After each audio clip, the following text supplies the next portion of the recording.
Hello, everyone. Welcome to our training webinar on grant research and grant writing. Um, there's a whole lot more to this than the intro that I'm going to give you right now, but this should give you a good introduction on how to get started on doing grant research and grant writing. So if I go ahead and share my screen and then minimize myself and go over here to the slideshow. um, I am going to go through the slides first and then show you a demonstration of of a particularly good database that we have at CSUB here for grant research. Okay, so first thing to talk about at a big picture level here is to recognize or understand the positive impact that you have on the broader society. So sometimes that's easier, more easily done than others. Um, Let me take the example of this grant. So this grant, um, at a very detailed level, is about examining the efficacy of a certain type of hydrogasification process for taking agricultural waste and turning it into biofuels. Um, Now, that's a good goal and representation already, but if you take that and think more broadly about it, um, what it's actually doing is helping with um, energy solutions for the society because it's creating biofuel, which is an alternative to other types of fossil fuels. Um, that biofuel usually, not always, but usually is better for global warming than the burning of traditional fossil fuels. So it also helps with combating global warming. It also ends up creating a revenue source for various farms and restaurants and food processing companies that they otherwise wouldn't have had. So that's an economic development impact. So before you even dive in on the rest of the research, you really have to push yourself to think about what is the broader societal impact of the activity that you're engaged in, because there usually is not an exact grant out there for hydrogasification of agricultural waste.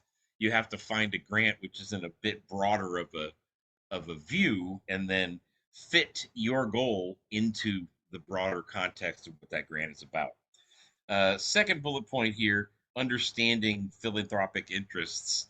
Um, this presentation was originally designed for my small business management students, and most of them are doing projects working for some other small business, helping them find grants. So in that case, it is very important to understand what is the personal, like philanthropic passion of the owner of the company. Everybody has some cause that they particularly care about.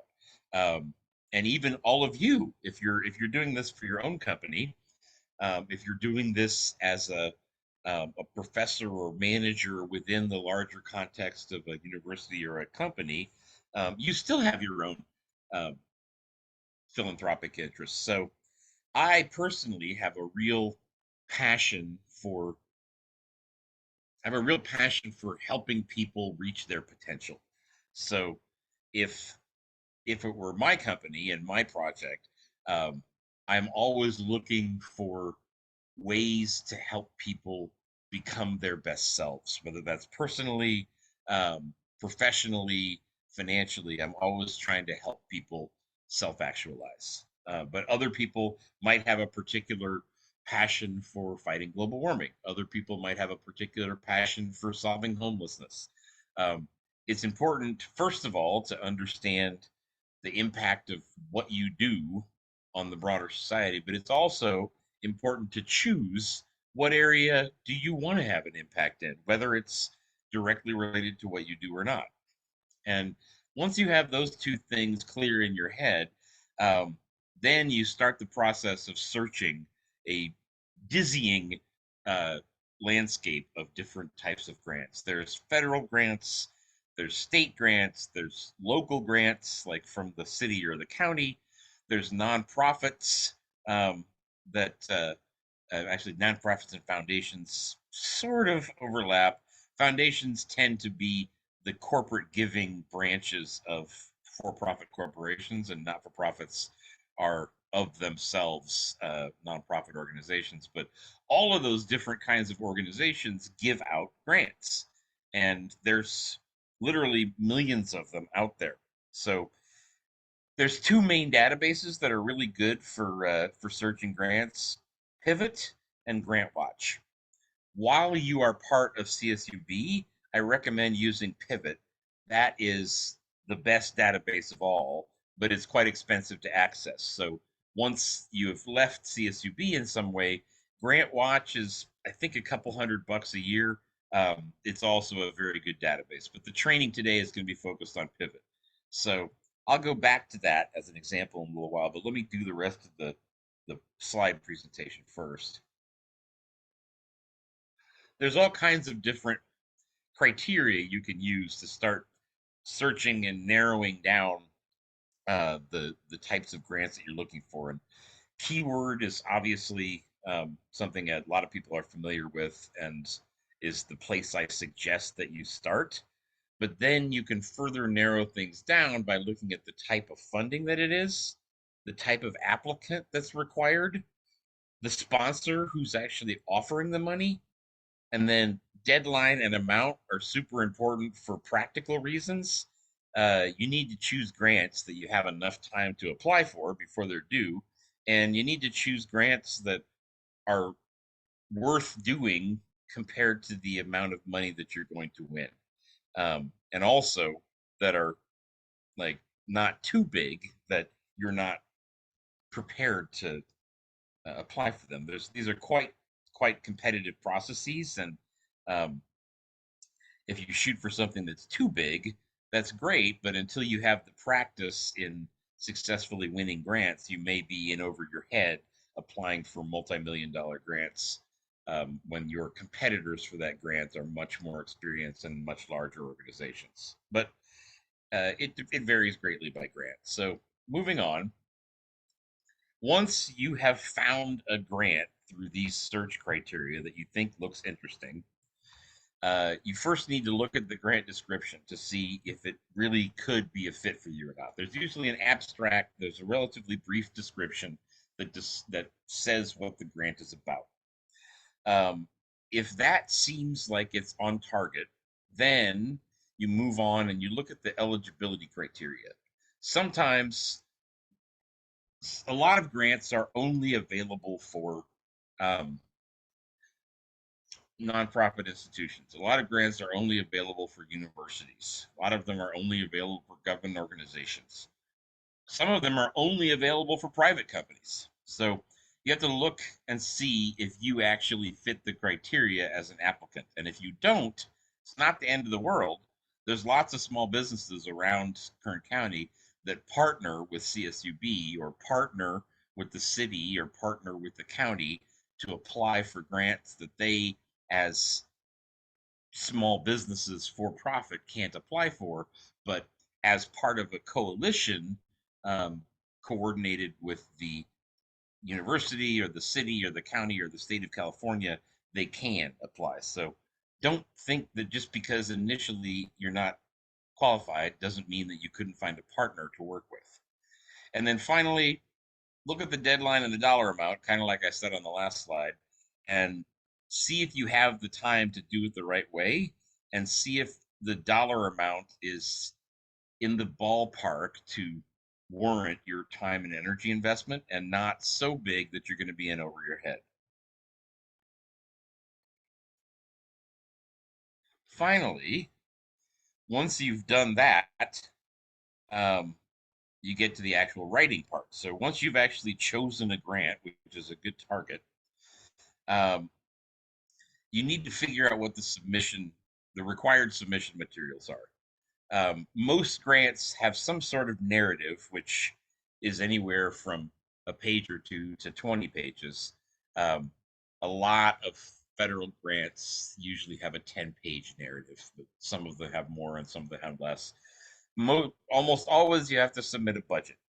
A lot of grants require some kind of matching funding from the community. So if the federal government, like our EDA grant that we just won, for example, um, we got $700,000 from the federal government, but we had to pledge another 700,000 from CSUB and other organizations in the community to match with that. Um, Sometimes science and STEM oriented grants do not require as much matching as some of the economic development grants do. So there are other um, NSME type grants that actually don't require any matching at all. And some of them require something in the middle. There's a grant that I applied for last year that required 20% matching. So um, we were applying to the Department of Defense for 5 million, and we had to bring in 1 million of money to the table out of that five. So, and then there's other supporting materials. It could be the resumes of the people that are on the proposal. It could be like um, non conflict of interest documents. It could be like certification of your status as a not for profit. There is a dizzying amount of additional paperwork that you might have to submit. Most of the EDA grants that I apply for always require a budget narrative, which describes each of the items in the budget. Um, and they usually require some kind of support letters in addition to the matching funding. So they're all different, but basically all grants have at least a narrative and a budget.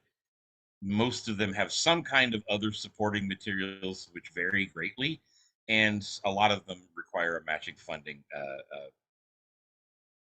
a budget of some kind. Um, so it depends by grant, but as a general description for all of you, that's a good description of the four major types of materials. Once you know what you have to prepare, some of those things like matching funding letters or resumes require that somebody else sends you something. You can't just do it on your own. You need somebody to prepare a letter and send it to you, or you need somebody to prepare their uh, current resume and send it to you. So make a timeline for getting all the materials you need in a reasonable amount of time. But once you've made a timeline of uh, getting the word out and getting all the documents you need from everybody, the most important thing for writing a good grant is investing enough time and effort to tell a good story. The the other elements are important as well, but all things being equal, the narrative, the story that you tell about why your project is unique and important and how it like fits with every one of the goals of the grant is really the most important part of a good grant application is that narrative.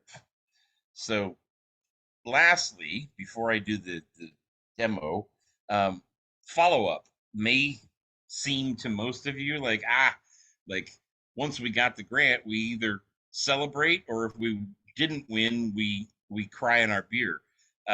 But the reality is that most of the time you don't win grants, at least on the first time you try. So before before and after, there's a number of like webinars and information sessions both before and after the grant that most grant organizations offer.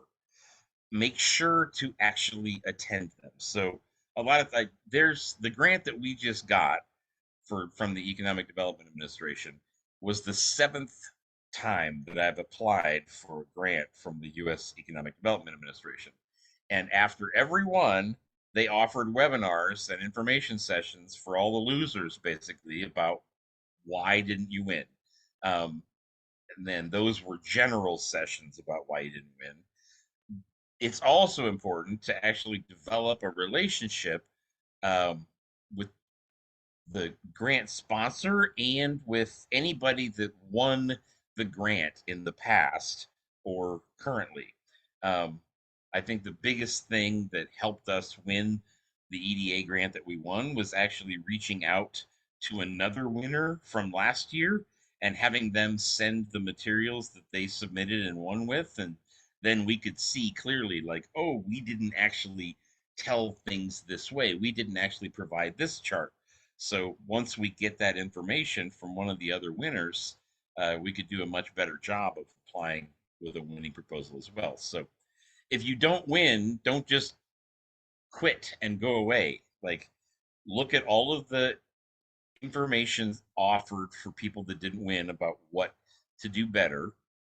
Uh, Reach out and try and find out who did win, and then contact them and see if they would be willing to send you their winning materials so you can learn from them. For example, the people that we talked to were from Wichita State and Kansas. They really had no direct competition with us in any way, and they were happy to help. Not everyone is that helpful, but if you try and call several winners, you'll usually find one that's pretty cooperative.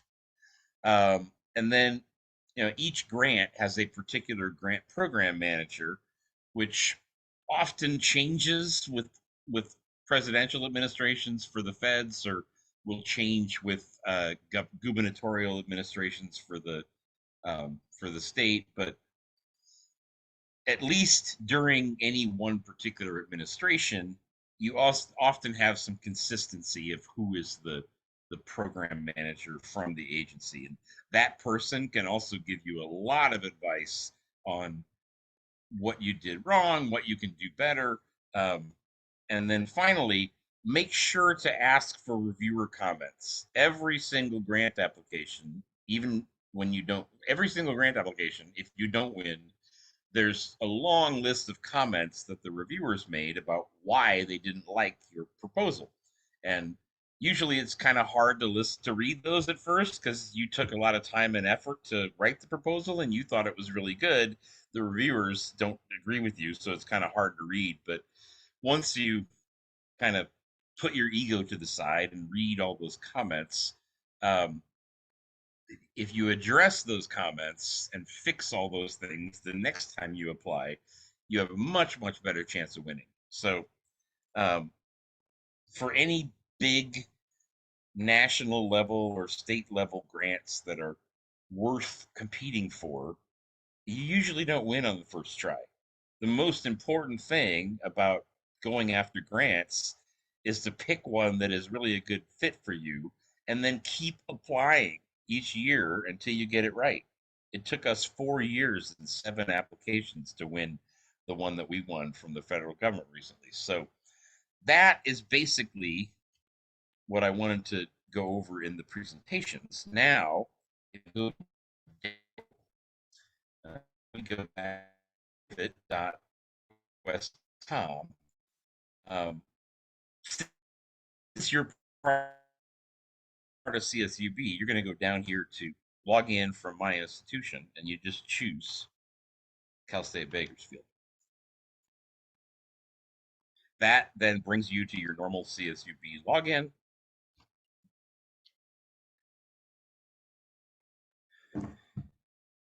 And once you've done that, you land on a page like this. So, as an example, let's say that we were looking for sustainable farming techniques. So if we just type in sustainable farming,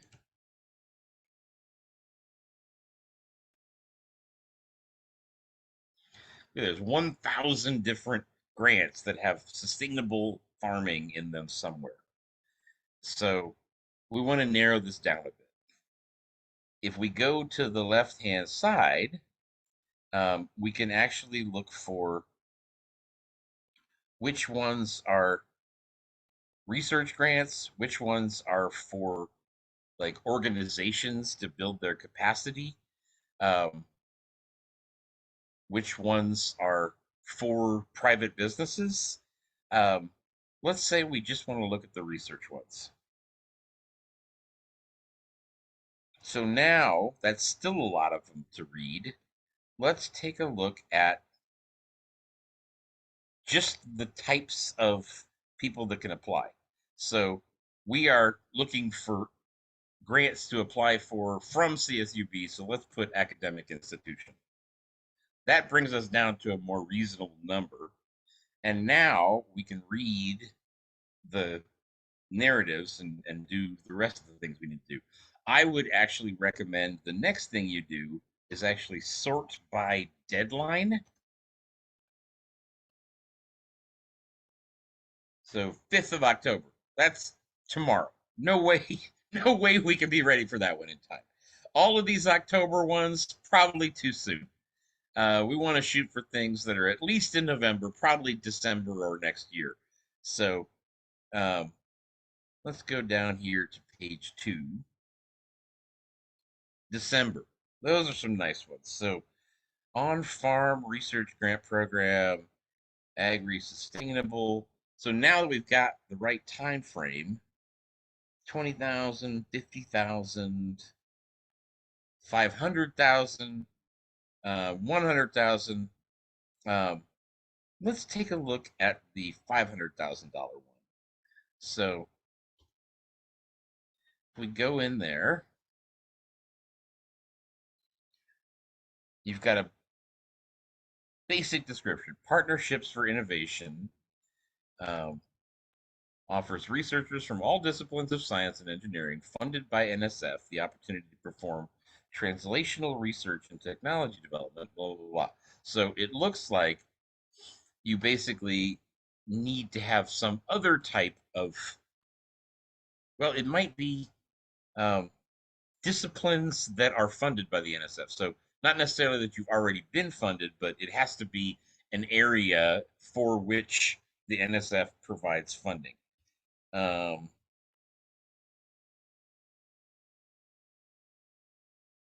yeah.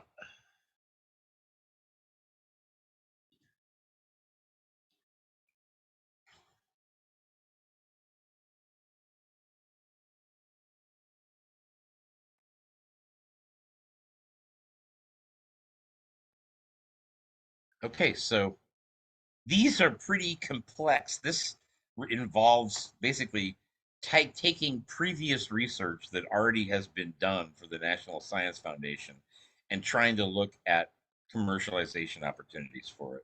And this one looks at sort of increasing the quality of the research, but by doing interdisciplinary, multi university collaborations. So if that's actually the kind of thing we're shooting for, if we've done some previous NSF research that we think has good commercialization potential, or if we know somebody else that has, well, that's a good target.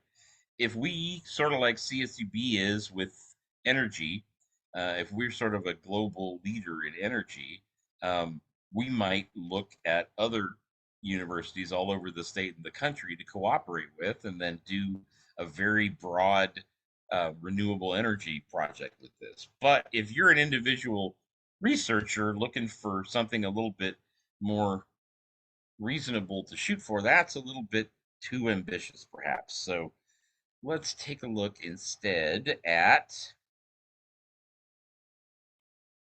the Department of Commerce. Not sure how technical this will be, but let's look at the core funding here.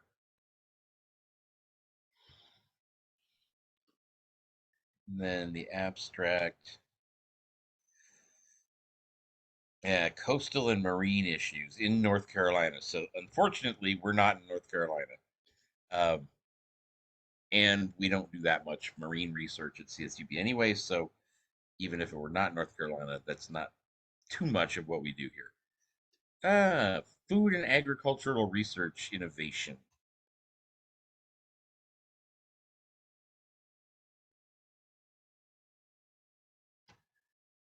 Okay, this is from a private foundation, and it's looking support and promote future generation of exceptionally talented and creative faculty working on innovative research uh, to expand availability of food. So, if you happen to be a faculty member working on ways to um, make agriculture more productive, make it more sustainable, but then buy buy like extension, making it more sustainable also means that over time you can use the same soil, water, and um,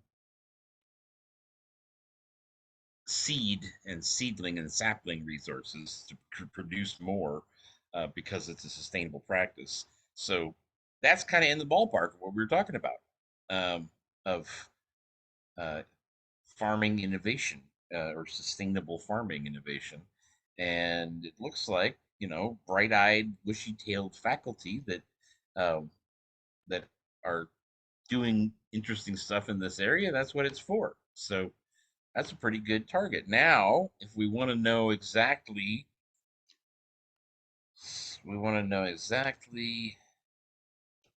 what the submission requirements are, then we go to the website, and if it's a government program, there's actually going to be a more standard format. But from private foundations like this, you need to go to the foundation's website and how to apply.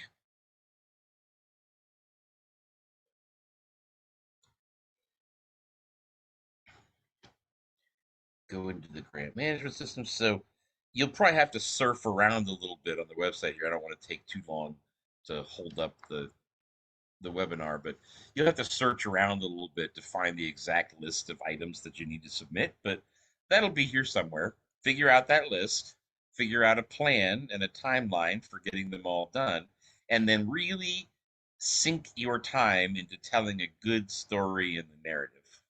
So that's a pretty good overview of grant research and grant writing. There's certainly a lot more detailed stuff we can go into, but I think this gives a lot of people a good foundation upon which to start getting your feet wet, as it were, in doing grant research and grant writing. So, any questions? Feel free to reach out to me or any of the rest of the project team. Otherwise, we will be back in touch with more training in the future.